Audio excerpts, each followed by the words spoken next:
ఉంది, లేదంటే బహిరంగంగా చేయకపోవచ్చు. వామాచార పూజల్లో చేసేది కాదు, నువ్వు బహిరంగంగా మాట్లాడేది కూడా ఉన్నాయి. నమ్మేవాళ్ళు చేసేవాళ్ళు చేస్తున్నారు. వామాచార పూజలు వేణుస్వామి కూడా చేస్తున్నాడని స్టేట్మెంట్స్ ఇచ్చేస్తున్నారు. వామాచారంలో ఉందండి,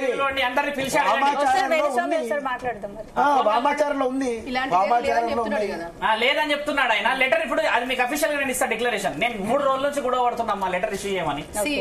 ఇట్లాంటి ప్రాక్టీసెస్ ఇలా అమ్మాయిల్ని నేనైతే ఒక ఫార్మ్ ఆఫ్ ట్రాఫికింగ్ అని అంటాను, విచ్ ఇస్ చట్టరీత్యా నేరం. మీరు అఫీషియల్ గా ట్రాఫిక్ చేస్తారు అమ్మాయిల్ని, అఫీషియల్ గా అమ్మాయిల్ని మీరు తీసుకెళ్తున్నారు. ఇది ఒక ఫార్మ్ ఆఫ్ ట్రాఫికింగ్, అంతే కదా? ఇన్ ద నేమ్ ఆఫ్ ధర్మాన్ని అడ్డు పెట్టుకొని మీరు ఏం చేస్తున్నారు? This is absolutely nonsense, exploitation.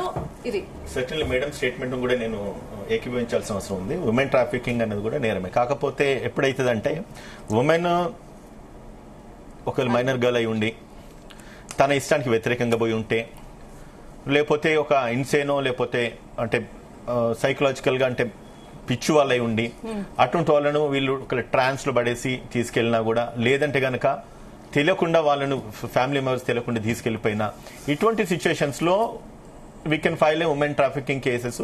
ఇవన్నీ కూడా మనం పెట్టడానికి ఆస్కారం ఉంటుంది. సరే మాట్లాడుకోవడానికి ఇన్ జనరల్ గా సరే ఆ అమ్మాయి సైకలాజికల్ డిసార్డర్స్ ఏదైతే ఉన్నాయో దాన్ని అడ్వాంటేజ్ తీసుకొని ఇతను తీసుకొని వెళ్ళిపోయినాడు. దానికి వాళ్ళ పేరెంట్స్ ఈ రోజు కుర్రమురని అరుస్తా ఉన్నారు. కానీ ఆమె స్టేట్మెంట్ ఒకటి ఏంటంటే, నేను మేజర్ కాబట్టి నా లైఫ్ నాకు అధికారం ఉన్నది, నేను వెళ్ళిపోతానది. ఎప్పటి వరకు అది బాగుంటదంటే పోయి ఉన్నంతసేపు బాగానే ఉంటది. రేపు ఏదైనా తేడా వచ్చిందనుకో మళ్ళీ ఆమె రావాల్సింది మళ్ళీ తిరిగి ఆ పేరెంట్స్ దగ్గరికి రావాల్సిన అవసరం ఉంటది. సో కాబట్టి అక్కడ ఇప్పుడు ఈమె పోయింది ఉత్తరాఖండ పోయిందా, లేకపోతే హిమాలయాలకు పోయిందా, ఎక్కడ పోయింది అనేది, కేదార్నాథ్ పోయింది అనేది పోయి వీడియోలు రిలీజ్ చేస్తే బాగుంటుంది. రేపు తనకేమన్నా అయింది అనుకోండి, ఇప్పుడు ఈ గురుస్వామి ఆ గురుస్వామి మీరు నేను అందరం మాట్లాడుతున్నారు, ప్రతిదీ ఇక్కడ రికార్డ్ అవుతా ఉన్నది. నువ్వు సూత్ర పూజలు లేదంటే కనుక యోని పూజలు ఇంకో కొన్ని పూజల పేర్లు చెప్పినారు. ఈ ఇందులో భాగంగా నీకు వచ్చిన ఇన్ఫర్మేషన్ ఎక్కడిది రికార్డ్ అవుతుంది. రేపు సిబిఐ లేకపోతే ఈడీఓ ఇన్ని వేల కోట్లు ఉన్నాయని చెప్పి మాట్లాడుతున్నారు కదా. ఇప్పుడు నీ 3,000 కోట్ల చెక్ ఇచ్చిన చెక్ లో ఎన్ని వేల కోట్ల కానీ చెక్ ఇవ్వచ్చు.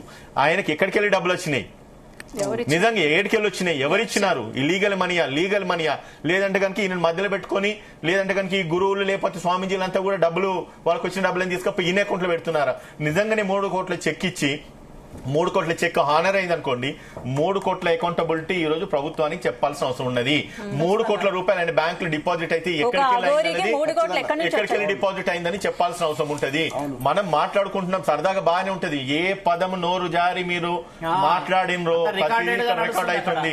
రేపు తేడా కొట్టిందంటే వాళ్ళ పేరెంట్స్ మీ మీద కేసేసి తీసుకుపోయి లోపల కూర్చుని పెడతారు. ప్రతి దానికి మీరు సమాధానం చెప్పాల్సిన అవసరం ఉంటుంది.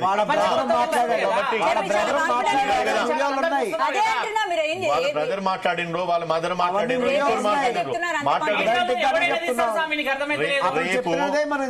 రేపు వర్షినికి ఏమన్నా అయిందనుకోండి మొత్తం ఉన్నోళ్ళందరూ బ్యాడ్ బాగా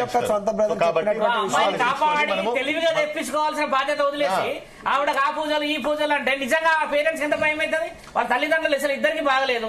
ఇప్పుడు చెప్పా పెట్టకుండా అమ్మాయిని తీసుకుని వెళ్ళిపోయినాడు. ఎక్కడ పోయినో తెలియదు, ఏడున్నదో తెలియదు. తాపుకో వీడియో రిలీజ్ అవుతుంది. పోలీసులు తలుచుకుంటే క్షణాలు పట్టాయి వాళ్ళని తీసుకుపోయేసి ప్రొటెక్ట్ చేసి వాళ్ళని తీసుకుపోయేసి లోపలేయడానికి. బట్ స్టేట్ ఇంట్రెస్ట్ ఏంటిది, పోలీస్ ఇంట్రెస్ట్ ఏంటిది, అండ్ లా అండ్ ఆర్డర్ ఎక్కడ డీవ్ అవుతుంది? ఇటువంటి వాటిలల్లా ఎక్కడ పబ్లిక్ మెస్మరైజ్ అయ్యేసి లేకపోతే వాళ్ళ ప్రాణాలు కానీ. ఇప్పుడు అగోరి తీసుకుపోయిండు, మేము పెట్రోల్ పోసుకొని చచ్చిపోతామని చెప్పి తను స్టేట్మెంట్ ఇస్తున్నాడు. దాన్ని అబేట్మెంట్ ఆఫ్ సూసైడ్ అంటారు. ఈ అగోరి ఆ వ్యక్తిని వర్షిన వ్యక్తిని తను లోపరుచుకొని తను తీసుకెళ్లేసి, మీరన్నా మరి బలిదానానికి ఇదొక రూట్ కాజా? తను అనుకున్న మైండ్ సెట్ లో అమ్మాయిని బలి చేయాలనేది రేపు ఏది వాట్స్ కాల్డ్ లైక్ అమావాస్య నాడు బలి చేయాలనేది ఒక కాన్సెప్ట్ ఏదో ఇంట్రొడ్యూస్ చేస్తున్నారు.